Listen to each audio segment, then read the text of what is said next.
మూడవ అధ్యాయం శ్రీకృష్ణ జననము. తన ఆవిర్భావము జన్మ కర్మలు దివ్యములని వాటిని యథార్థముగా తెలుసుకునినవాడు భగవద్ధామాన్ని చేరుకోవడానికి శీఘ్రమే యోగ్యుడవుతాడని భగవానుడు భగవద్గీతలో చెప్పాడు. భగవంతుని ఆవిర్భావము లేదా జన్మము సాధారణ మానవుని జన్మ వంటిది కాదు. సామాన్య మానవుడు గత కర్మల అనుసరించి బలవంతంగా భౌతిక దేహాన్ని పొందవలసి ఉంటుంది. భగవానుడు తన ఇచ్ఛానుసారం ఆవిర్భవిస్తాడని అతని జన్మను గురించి 2వ అధ్యాయంలో చెప్పబడింది. భగవానుని ఆవిర్భావ సమయం అరుదించగానే నక్షత్రాలన్నీ పరమ మంగళకరంగా అయ్యాయి. రోహిణీ నక్షత్ర ప్రభావం కూడా ప్రధానంగా ఉంది. ఈ నక్షత్రం అత్యంత మంగళకరమైనదిగా భావించబడినదై నేరుగా బ్రహ్మదేవుని పర్యవేక్షణలో ఉంటుంది. జ్యోతిర్గణ అనుసరించి నక్షత్రాల సరియైన స్థితియే కాకుండా వివిధ గ్రహాల స్థానాలను బట్టి కూడా శుభాశుభ గడియలు ఉంటాయి. శ్రీకృష్ణ జనన సమయంలో సమస్త గ్రహమండలం చక్కగా అమిరి సమస్తాన్ని మంగళమయం చేసింది. జై శ్రీకృష్ణ. ఆ సమయంలో అన్ని దిక్కులలో అంటే తూర్పు, పడమర, ఉత్తర, దక్షిణాలలో ప్రశాంత సమృద్ధి వాతావరణం నెలకొన్నది. శుభకర నక్షత్రాలు ఆకాశంలో గోచరించాయి. భూమిపైన సకల నగర గ్రామాలలో, పచ్చిక బయళ్లలో, ఎల్లరి మనస్సులలోనూ శుభ చిహ్నాలు కనిపించాయి. నదులు జలపూర్ణంగా ప్రవహించాయి. సరోవరాలు కలువలతో సుందరంగా శోభిల్లాయి. అరణ్యాలు సుందరమైన పక్షులతో, నెమళ్లతో నిండిపోయాయి. అరణ్యాలలోని పక్షులు తీయని గొంతులతో గానం చేయడం మొదలుపెట్టాయి.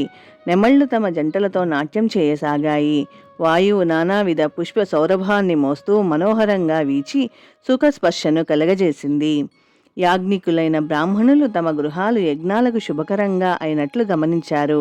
అసుర రాజులు కలగజేసిన ఆటంకాల కారణంగా బ్రాహ్మణుల ఇళ్లలో యథావిధిగా యజ్ఞ విధి దాదాపుగా ఆగిపోయింది.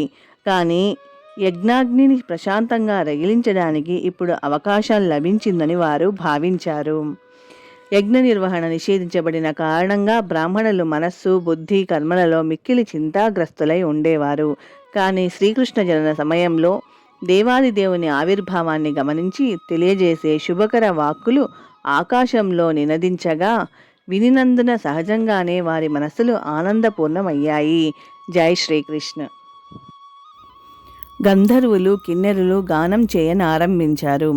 సిద్ధలోకవాసులు, చారణులు భగవత్ సేవలో స్తోత్రం చేయడం మొదలుపెట్టారు.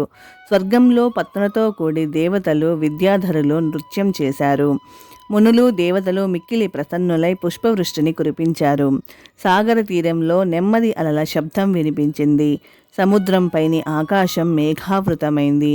మేఘాలు అతి మనోహరంగా గర్హించాయి. జై శ్రీకృష్ణ. ఈ విధంగా అన్నీ కూడా చక్కనిగా అమరినంతటా సర్వజీవ హృదయాలలో నివసించే విష్ణువు చీకటి రాత్రివేళ దేవతారూపిణి అయిన దేవకి ఎదుట ప్రకటమయ్యాడు.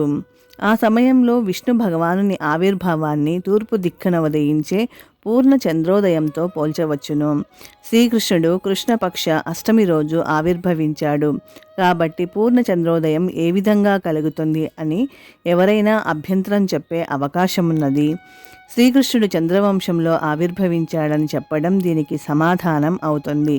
కనుక ఆ రేయి చంద్రుడు అసంపూర్ణంగానే ఉన్నప్పటికీ తానే మూలపురుషుడైనట్టి చంద్రవంశంలో భగవంతుని ఆవిర్భావ కారణంగా పరమానంద భరితుడయ్యాడు. ఆ విధంగా కృష్ణానుగ్రహం వలన అతడు పూర్ణ చంద్రునిలాగా గోచరించాడు. జై శ్రీకృష్ణ. మణిక్య మనే జ్యోతిశాస్త్రంలో శ్రీకృష్ణ జనన సమయం నాటి నక్షత్ర వివరములు చక్కగా వర్ణించబడినాయి. అటువంటి మంగళకర సమయంలో జన్మించే బాలుడు నిశ్చయంగా పరబ్రహ్మమే అయి ఉంటాడని ధృవపరచబడింది. చతుర్భుజములలో శంఖ చక్ర గదా పద్మములను ధరించినవాడు, శ్రీవత్స చిహ్న శోభితుడు, కౌస్తుభమణి కలిగిన హారాన్ని ధరించినవాడు, పీతాంబరధారి, నల్లని మేఘం వలె తేజోవంతంగా కనపడేవాడు, వైఢూర్యమణి ఖచ్చితమైన కిరీటాన్ని దాల్చినవాడు, కుండలములు మున్నగు ఆభరణాలను దేహమంతటా కలిగినవాడు, శిరస్సు పైన ఒత్తైన జుట్టుతో సుందరంగా ఉన్నవాడు అయిన అద్భుత బాలుని వసుదేవుడు చూశాడు. ఆ బాలుని అసాధారణ రూపాన్ని చూచి అతడు ఆశ్చర్యచకితుడయ్యాడు. అప్పుడే జన్మించిన బాలుడు అంతగా ఎట్లు అలంకృతుడు కాగలుగుతాడు.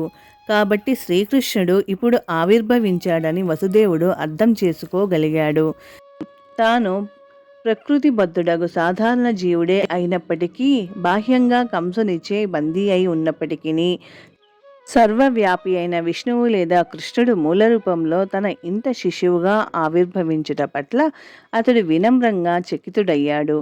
భూలోక శిశువెవ్వడునూ 4 భుజాలతో చక్కని వస్త్రాభరణ భూషితుడై దేవదేవుని సమస్త లక్షణయుతుడై జన్మించలేదు. తన పుత్రునే పదే పదే చూస్తూ వసుదేవుడు ఆ శుభమయ గడియలో ఎటువంటి పండుగ చేసుకోవాలో ఆలోచించసాగాడు. సాధారణంగా మగ శిశువు జన్మించినప్పుడు జనులు పరమానందంతో పండుగ చేసుకుంటారు.